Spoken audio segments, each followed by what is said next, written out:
everyone. Welcome to Two Doulas and a Midwife, another exciting episode in our journey of birth, pregnancy, and everything in between and beyond. And we are excited today, and it's one of my passions personally, is talking about the microbiome. And what does that mean for a new baby, for a mom? What does it mean during pregnancy? How can we assist our children, our newborn babies, create that perfect microbiome to just help them create that perfect immune system to take them through life? So we're going to be chatting on all areas of it, from normal vaginal deliveries to cesareans. And we've got Sharon, Danielle, and myself going to be chatting about it. It is a bit of a buzzword at the moment, so it's very exciting to be quite up in the topic, because it seems to be so many things are being brought back to the microbiome. So let's explore that and see how we can just change our lifestyles ever so slightly to create that perfect microbiome for yourself and for baby. So welcome, Sharon and Danielle. Danielle, how are you doing? Oh, all the better for being here with the two of you ladies. I always enjoy our talks, and I'm very excited to delve into this topic, especially because it's trending, as they say, and because you have really, delved into the topic so much, and to mention that Lisa she is an accredited microbirth provider, which means that she's qualified to give classes to birth workers and to parents on what the microbiome is and how you can best give your baby the best gut health that you can possibly do with whatever birth you land up having for your baby, and that this is something that you need to consider and think about before you birth your baby. And also, in terms of choosing your provider, are they going to consider your wishes when it comes to your baby's gut health? So it is very, very interesting topic. So I'm always very excited to discuss it with Lisa, and Sharon, you you always advocate, this is one of the positives, one of the pros, if you want to say, about having a vaginal birth, is all the wonderful things that happen in that baby's microbiome. Sharon, you are also considered an expert in this area. So can you give us some lovely insights? Danielle, you're very kind. But I think that, as you're saying, first of all, are we going to respect a mother's wishes? Most important point, because when a cesarean section needs to take place, we need to be focusing more clearly, more carefully, with more awareness as to how to recover. We must be aware that we have caused damage to the growth, the start of the microbiome, and that baby is now behind where they could be with a good, healthy microbiome. And so we must be doing more to help that family to recover it, first of all, and to bring it back to everything that it can be as quickly as we possibly can. And Lisa and I were at a talk last week about that very thing.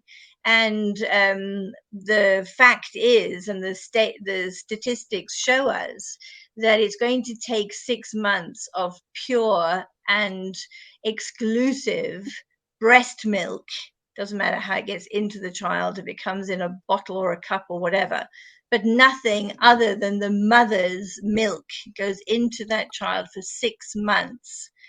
And that's going to bring that baby back to the level of a microbiome at birth, with a vaginal birth. And so it really does mean all hands to the pumps, I think.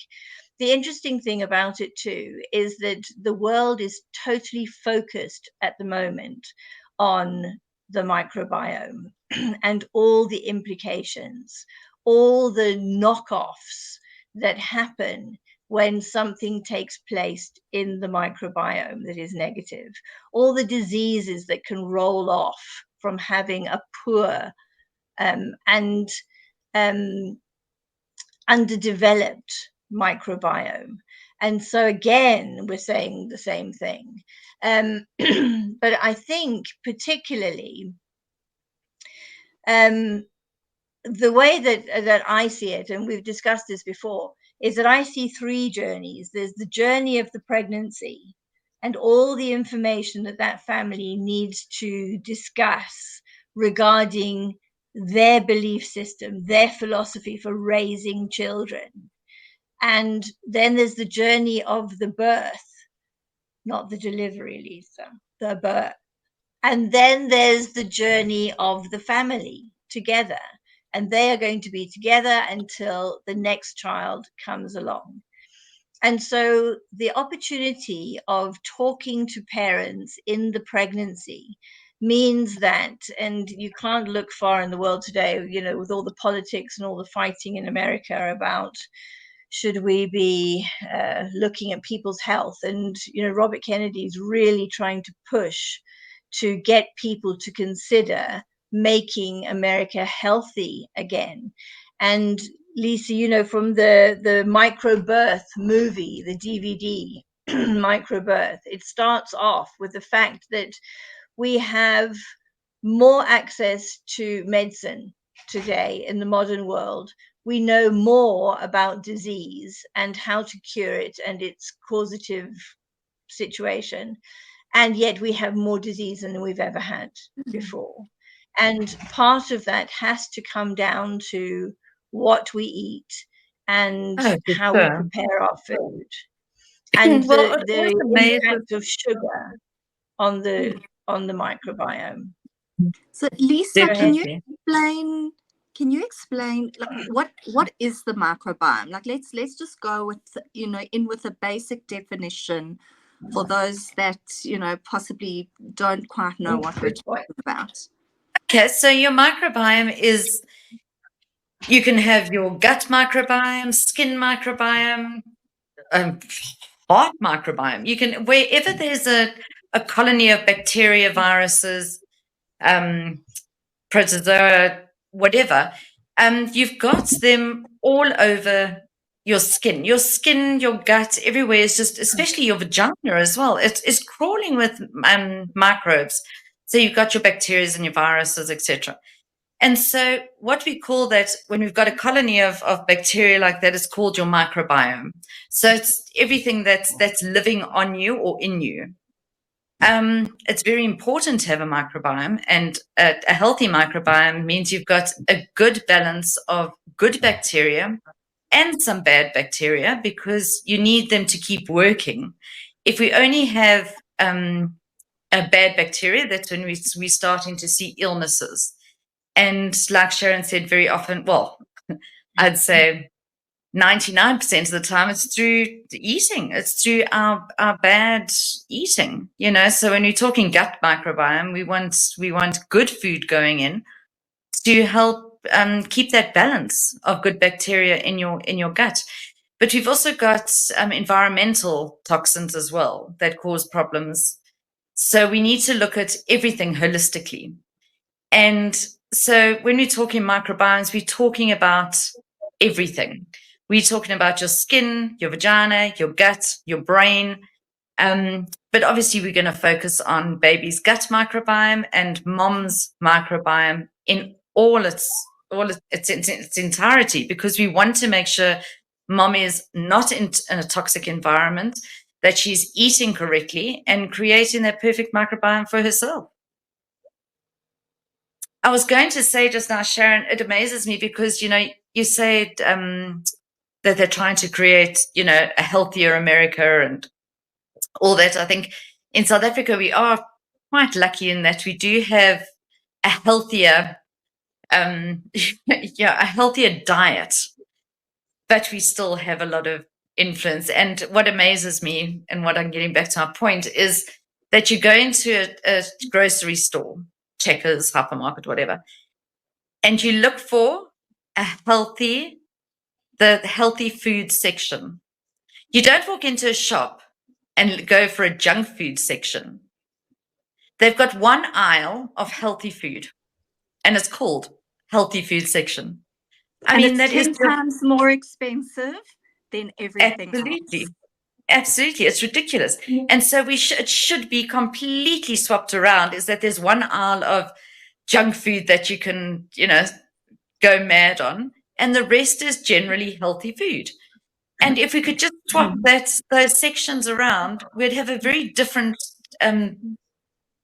world. I mean, everybody would just have a different frame of mind, saying, "Oh, I went to the junk food section this afternoon and I got donuts," instead of, "Oh, I went to the health food section and I bought quinoa." It's not. It shouldn't be that way. So But the we cost want of to talk living, of about. course, has a big impact on that, unfortunately. And if we were aware as politicians and of protectors in the country, because our diet in South Africa can be quite shocking, Mhm.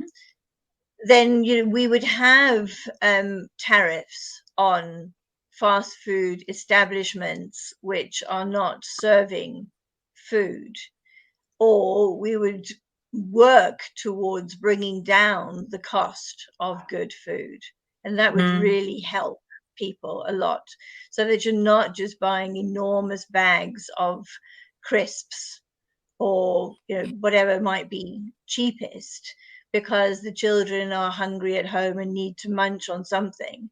That we would be helping people afford good food better. Mm. Because obviously you Of course, can go the and buy. Formula Milk Company didn't help when they put sugar in the South African formula, and they didn't do it in Europe because South Africans like sugar in their formula. That's It's not helping. frightening. Frightening. Mm. So when we're looking at let's say the gut health of the pregnant woman, let's narrow it down to our topics, because we could sit here for days talking about everybody's health and how everyone should be eating. But Sharon, we've spoken about it often, about your raw food diet, about that at 36 weeks you put them on a raw diet so that it just helps with labor, delivery, and a healthy mom and a baby. However, it doesn't mean that you can eat badly through the rest of your pregnancy, because 36 weeks you're going to go healthy. So what is your preferred diet throughout the pregnancy? What are your suggestions for mothers to create that healthy gut microbiome while they're pregnant? Obviously, I know That's a you would like it to start huge topic. pre-conception. Well, yes, exactly. So I normally see my mums from 12 weeks. I have a chat with them before they engage with me so that we can talk about what their philosophy is. Because clearly, if we're going to clash on these important topics, then we're both wasting our time. But if somebody is interested in learning about healthy living and how to raise their children in the healthiest way that they can, then I see them from 12 weeks. And it's from then that we start to sort out their habits about eating. And of course, they are passed down from one generation to the next. People are surprised when they have to start thinking about how they shop for their food and where they go looking for their food and the habits that they have around it, because there are a lot of people who think, well, I can't live without meat. A meal isn't a meal if there isn't meat on the plate. But if they do start to expand their ideas around that and explore living food, then they feel so good on it and it changes them completely. And I think that it's only then that they start to look at, so why do I eat like this? And most of the time it's because, you know, their mum's made shepherd's pie on a Monday and whatever other meat thing happens on a Tuesday. You know, so it's a wonderful opportunity when we're looking at pregnancy to consider, how was I raised? What do I want to pass on to my children? What do I not want to pass on to my children? What am I stopping here? Why do I shop in the way that I do shop? And that's why all the big supermarkets shake up the aisles from time to time, because we're so habitual about our shopping practices. And we go with our trolley, and we could do it with our eyes shut, because we know where the usual stuff is. We chuck it in and then we're out of there as fast as possible. But they shake up the aisle so that now you have to think about, where's the stuff and what am I looking at? And there's something entirely new here on this shelf. And what would I do with that? And if you consider all the information that we have on YouTube and various other platforms, yes, thank you, that are teaching us about cooking and healthy eating, and people love to watch cookery programs, and we need to encourage them. You know, home industries at school has been stopped in most schools. People are not taught, and I mean people, not girls, are not taught to do home economics. I mean people. We all have to live with food, and we should all learn about healthy eating at school. Wouldn't that be nice? And if the canteens then served healthy food, and if the tuck shops didn't just serve those pink sausages in white buns, but in fact incorporated healthy food in the tuck shop, like Jamie Oliver tried to do at the schools in the UK, then we could convert children. Children should not have to deal with diabetes in childhood, and they shouldn't have to be looking for fat camps in America, you know, because they shouldn't be like that. Little girls should not be starting their periods at age 6 and 7. We should be looking at how much estrogen is going into a child's body. And if you are carrying a female child, then it's then that she's making her ovaries and her ovum. And so for a woman to consider how much estrogen is going into her body on a daily basis, and where is it coming from, and what is the impact on her and on the baby that she is carrying, then it's a wonderful world out there to consider. How does my food make me feel? Does it give me energy, or does it make me feel tired? And do I have to go and have a nap after I've had lunch? So let's come back to, I love that, because I think even if we spoke about it in every podcast, I think there's still more to learn every time about the eating habits. But we want to talk about creating the perfect microbiome. So you've got the right bifidobacteria and all those good things that go into a good, healthy gut microbiome. But so do you suggest, for example, fermented foods in a pregnancy? Oh, well, first of all, the best thing you can do is plant a vegetable garden and sit in it. And fermented foods, you know, if we're looking at, it's a very difficult word to say. I call it kefir, kefir, whatever people want to call it. Sauerkraut, everybody loves kombucha at the moment. All of those things, yes, are a wonderful source of not just energy. Apple cider vinegar, I make my own apple cider vinegar, make my own kefir. And that is a wonderful source of invigorating your microbiome and feeding the microbiome. People who've had an antibiotic or have had thrush, you know, anybody who's had a disturbed microbiome knows the effort that is needed to recreate it, and how they feel when it has taken a knock, and how they feel when it's recovering. And women, so many women, there's a huge percentage of women who live with candida and think that that is completely normal. but it isn't, and we can heal it, and we can make them feel better. And things like kefir, apple cider vinegar help with recovering a microbiome. So with that, we'll go into probiotics, because you get your live cultures, those probiotics in the health shops where you get them out the fridge, and then we've got the yogurts again. It has to be good, quality Greek yogurts to have the live cultures. Your processed yogurt is not.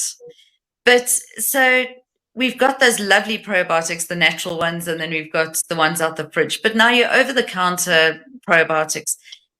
So they're freeze dried bacteria.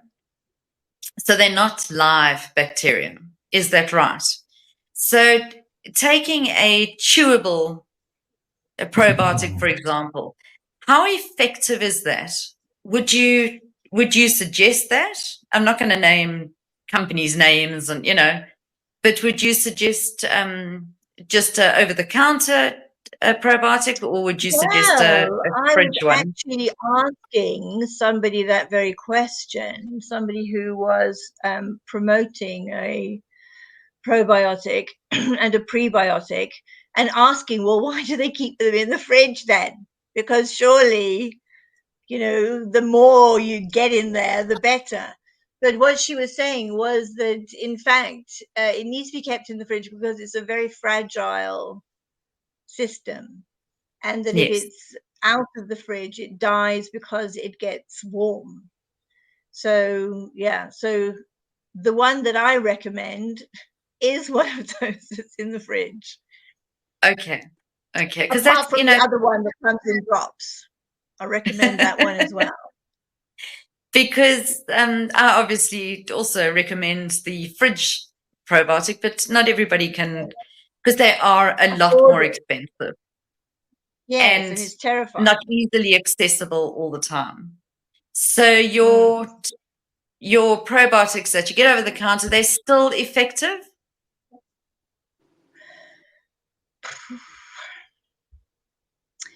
Well, you're the chief of the microbiome. What do you think? Well, I'm the questionnaire, yeah, the doing the questions. Yeah. But I think yes, to an sugar extent they is our are. enemy. I think Yeah, they that are if you can only afford yes. some little thing, Okay. you're cleaning up your diet at the same time. And if you are leaving out sugar, and if we're looking at sugar, mothers in particular need to look at the ingredients on food before they buy it. And if it's got lactose and dextrose and fructose and glucose, those are all sources of sugar. And she needs to weigh up, not only in her purse, but in the value of that food and what she's putting into the children. Because if you're going to put sugar into that system, then you're not only are you igniting candida and you're letting the wicked run away with who's running the microbiome, and it'll be the baddies and not the goodies. And we want the goodies to wipe out the baddies. And if you are feeding the baddies with the sugar, then we have little girls. We don't think about little girls having candida and the misery of chaffing skin and tissue and itching and being miserable. And if we are protecting them from having candida or thrush, then we're doing them the world of good. Absolutely. And I mean, I always use this and with couples, well, with moms especially, obviously, when they've got thrush and that, and I know you do it as well, because I actually was with one of your patients recently. But natural Greek yogurt on a pad in your panties, and you're just introducing it topically as well, and it does make a huge difference to those very sensitive areas, and it will help that bacteria to get in vaginally as well, which is a good thing. and it's And natural. open a probiotic and get it in there too, and Yeah. sprinkle it. Absolutely. Yeah. No, it's very, Yeah. very good. Now when it comes to, so we've got mom, and she's changing her eating habits, and she's taking her probiotics when necessary. And so now we're going to talk about baby's microbiome. Now, baby's microbiome, because they're born in, they are kept in a very almost sterile environment in the amniotic sac. So when they are born, we need to make sure that all the correct bacteria goes onto them, into them. And that's why we promote skin to skin so severely, because it really is, once baby is placed on the chest, all that bacteria is being breathed in and put all over baby's skin. And that's what we want.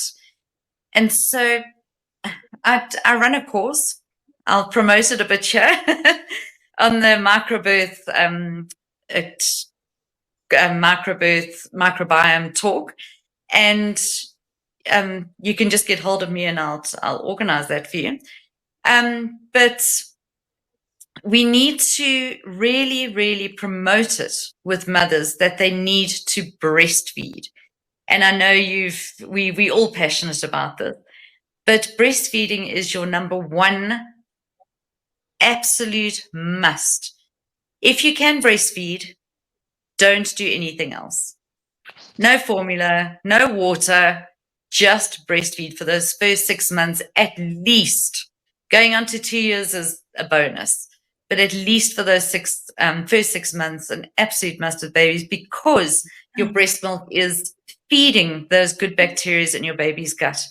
And But we I think need to too, do we that. need, I'm sorry to interrupt, but we need to make it clear what exclusive breastfeeding is.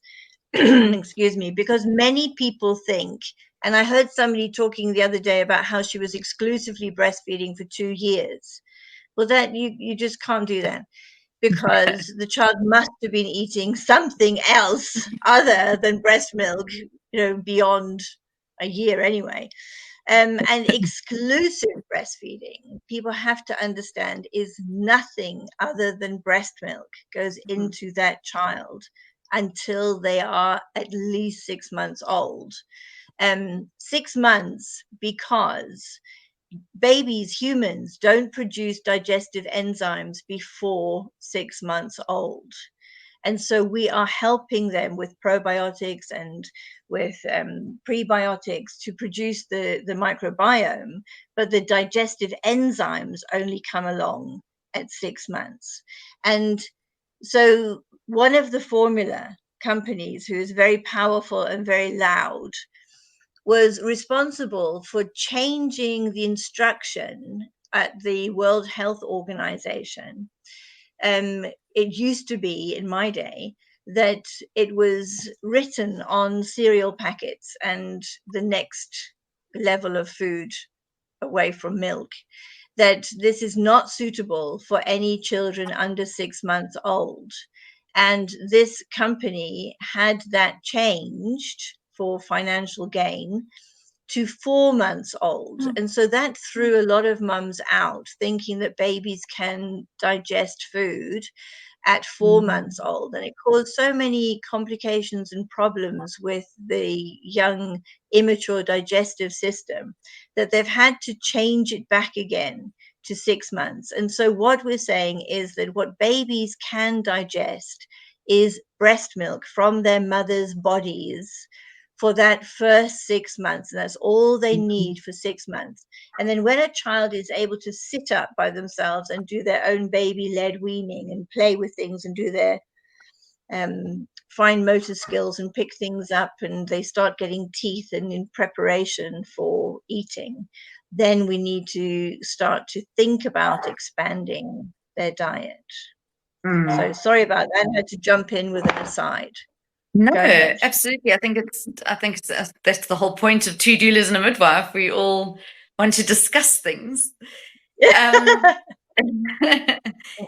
Yes, the exclusively breastfeeding is very important, and especially for cesarean birth, because that baby is not exposed to those lovely bacteria in mom's vaginal, the birth canal, all those vaginal bacteria and even fecal matter.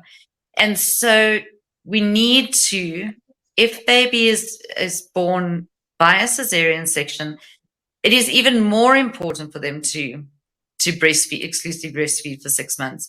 At 6 months, if they're exclusively breastfed, like you said earlier, they will match a vaginally born baby in the microbiome. So we can catch up. We can, not feel guilty about the C-sections. Yeah. We can catch our babies up exclusively breastfeeding. And as a mom, I had a mom the other day who was like, I just don't know if I'm going to have the time and I want to sleep at night. So it's easy, daddy has the bottle.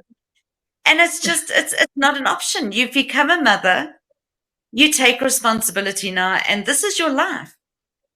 For the next however many years, 18 years until their child is fully functional, you are their mom. And if you can't do it now. Taught that at school? If we taught in life orientation what it means if you're going to have sex, first of all, it can lead to children. And if you're going to be parents to a child, what does that mean? And maybe we could stop children having experimental sex to the extent that they are currently, if we were to let them know that, it's kind of a great responsibility to have to raise another human being. And maybe it would be better for the world if we had children when we're ready to have them, or we want to have them, or we are planning to have them cognitively. Wouldn't the world be a perfect place then? Yes, and with thought and preparation. For sure. Lisa, For sure. can I ask, there's a lot of talk about C-section moms swabbing their babies' faces with fluid from the vagina. Can you talk to us about that?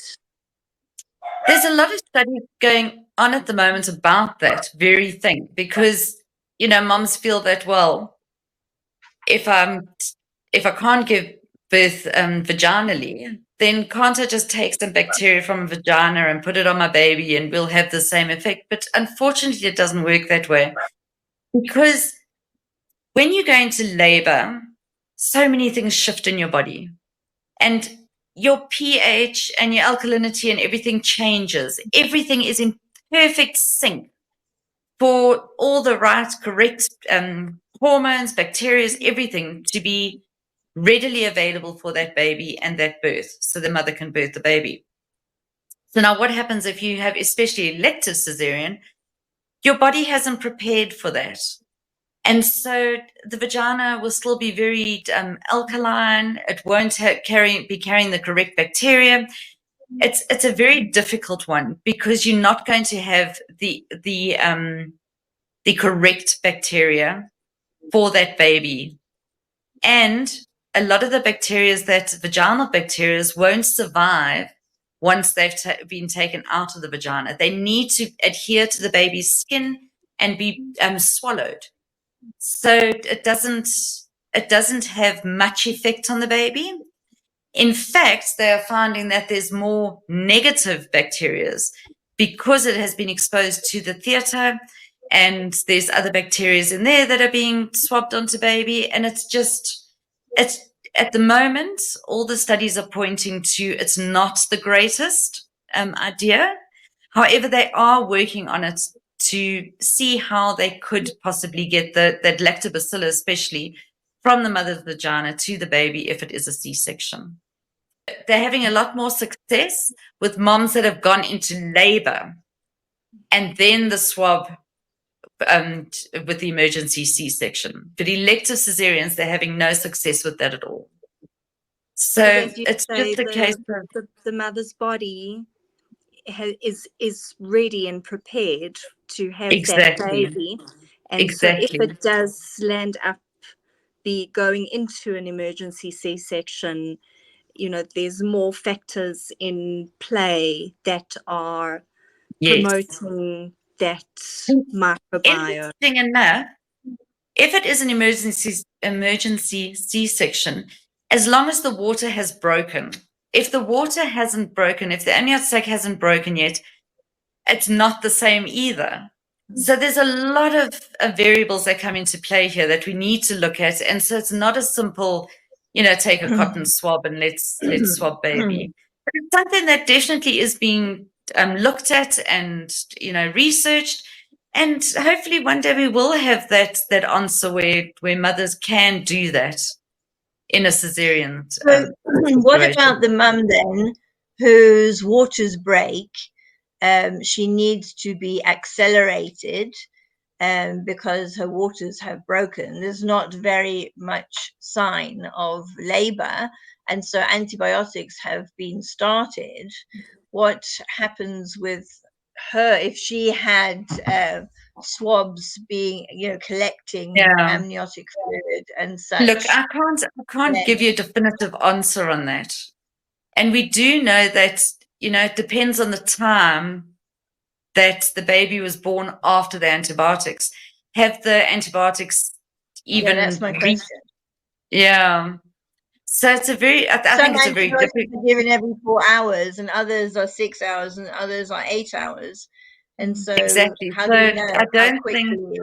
Yeah, we don't know how quickly, and if the water hasn't broken, then has it even, affected that baby, or if the waters has broken, then how quickly is the baby affected by the antibiotics and those bacteria?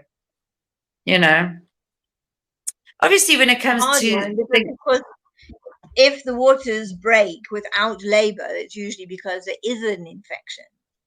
And so, you don't want to be not having antibiotics and seeding a baby with an infection. Exactly.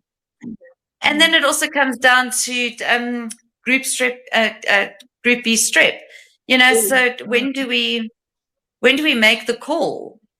Are we swapping our baby with more, GBS now or not? So I think it's a very personalized situation and a very, I want to say very unique situation with each pregnancy. In this particular topic, that of course sometimes there is a place for antibiotics and they are life-saving drugs, for sure. And that sometimes it's the best choice to not swab and to have the antibiotic, particularly with strep B. Mm-hmm. And I think this is where where it's so important, where that families realize that skin to skin is not just something nice that you do to bond, with your baby, that you are actually playing an active role in giving your baby all that wonderful bacteria. Because if mom isn't able to do that immediate skin to skin, then they give the baby to the dad, because the mom and the dad, in a perfect world, have been living together. They've been, eating the same meals. They've been, using the same laundry detergent. Their microbiomes are now in sync, and when they bring that baby home into their environment, that baby is going to cope better in that new environment, because that baby's been exposed to both mum and dad's microbiome. Well, that's it. That's why it's so important for dad to do skin to skin as well. And brothers, I love that idea of nose to the areola. Somebody saying that the other day. So not just skin to skin, but nose to the areola, and how magic that is. And we harp on about an hour skin to skin for an hour. But really, I've always said if it's good for an hour, then it's good for 2 hours. If it's good for 2 hours, it's good for half a day. If it's good for half a day, why would you ever want to put the child's clothes on? There's so many reasons to do skin to skin, and one of them is because the mother regulates that baby's temperature. Absolutely. And it's my absolute worst how not? When these babies are born, and then the nurses dress them and bundle them up and present this beautiful little burrito to the parents, Yeah, And it's defeating the whole purpose of exactly. Oh, I have undressed so many babies. This is lovely, but undress skin to skin. And what amazes me is working at the government hospitals as well. These babies have the biggest blankets put around them, and then they try and breastfeed with these huge blankets that's a total disconnect. The babies don't know what they're supposed to be doing, and their necks are stretched because they're in this bundle. And so I'm forever taking blankets off and putting and then they breastfeed beautifully. Then suddenly the latch is good and everything's great. Baby's skin to skin, flat on mom's chest. It's beautiful. I always And think never of, ask how long. someone lying in hospital in a neck and back brace trying to, eat their hamburger. It's just not optimal. You're not going to Yes, get that. you know you need to make contact with your food source, and so having exactly. that And those baby, little hands have to oh, explore. They need yes, to yes. feel your skin. And And hopefully it's not a hamburger. They were eating their carrots. I like to use the hamburger slash sandwich analogy, because that's how I want my mummies to support their breasts when Yes, they're feeding. yes, Not with the scissors. We don't eat yes, nice big Yes, yes, beautiful sandwiches with the yes. scissors. yes. I do the Love same that. thing. And I even talk about a hamburger. A vegan hamburger. Well, Pure chickpeas. no, So, not one of those beyond things. when it comes to your microbiome, Hmm. remember environmental, look at what's around you. Stop washing your hands at every turn with antibacterial soap. Wash them with just a plain everyday soap, glycerine soap. Stop using your sprays and all those wonderful things that we all picked up habits from COVID. You don't have to disinfect everything. Just be aware of your environments, aware of what you're doing. If you are too sterile, you're going to just attract bad bugs because you're killing off the good bugs that are protecting you from the bad bugs. So don't disinfect everything. You clean, obviously, but don't disinfect everything.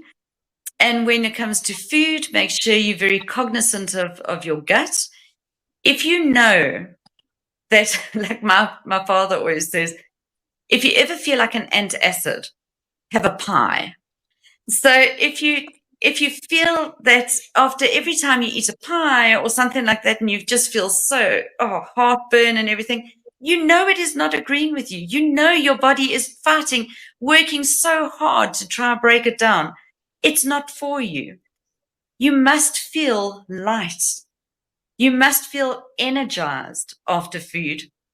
And so just be cognizant of those things. Be cognizant of what your bowel movements are. Be cognizant of whether, every time I have garlic, I get diarrhea. It's not working for you. Your gut doesn't like it. Your microbiome is out of sync. How do you fix it? And go online. Look at all those, like Sharon said, look at all those lovely videos of how to eat correctly and fix that gut microbiome. And then when it comes to babies, all I can say is breastfeed. That's your number one. Breastfeed. And that's Any also comments, Sharon? what gives that Mm. beautiful circle. Whenever my moms come to me and say that their baby's 2-3 weeks old and they just feel that their milk supply is dwindling, that skin to skin, it is magic. And it turns on that oxytocin, which is telling your body to produce more milk for your baby. So Yes. skin to skin, it is not this, wonderful thing that we do for an hour after baby is born. It is something that, should just, I had, I heard a lecture from Laura Sace, who is a lactation consultant. She's also a doula, and she's also a zoologist. So it makes for very interesting listening if anyone wants to go and check her out. She is really, out of all the lactation consultants I've heard, I've really, found such passion in her stuff. And she said that, her 4-year-old was just not, was feeling under the weather and just, really wasn't feeling well. So she got both of them in the bath and just did skin to skin with her 4-year-old. And the amazing effects of just, that closeness with mom, that feeling the body warmth, all of that had such a positive effect on this little girl. And it's not, that's why to, break this stigma of skin to skin being that lovely thing that we do for an hour after birth, and that's it. And then baby goes to sleep in their room, and it's also a nice conversation for another episode. But And I even think mom's moms breath. have to know that skin to skin isn't skin, the baby's skin against her pajamas or her shirt. No. It has to be naked body to naked body. Yes. Yes. Because Mhm. even the kisses, all the kisses that mom gives baby and dad gives baby are transmitting those wonderful bacteria for baby to build an immune system. Every time mom's looking down at baby breastfeeding and breathing on her, that baby's building up a better immune system. It's all just, we were made like this for a reason, to create the next generation of healthy children. And so just be naked, breastfeed, and eat right. Any last comments, ladies, that you feel we haven't covered or you want to talk about more on the microbiome? I would say, just out of curiosity, start to read ingredients on everything that you're buying. Get Yes. curious about your food. And if there's any E numbers, put it back. I think also my takeaway is, don't just accept, what people are saying in the hospital. Oh, I think we need a formula top up.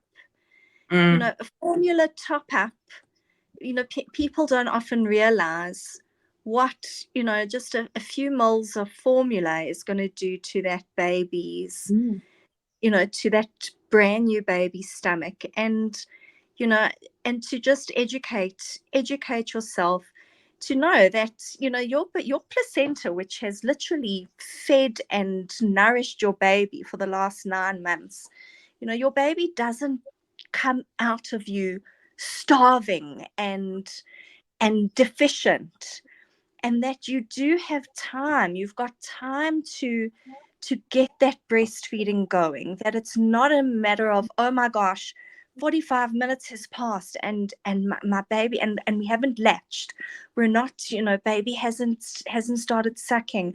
It's not this emergency alarm bells ringing that we need to bring out the formula. And to just remember that, your baby has never been in this world before.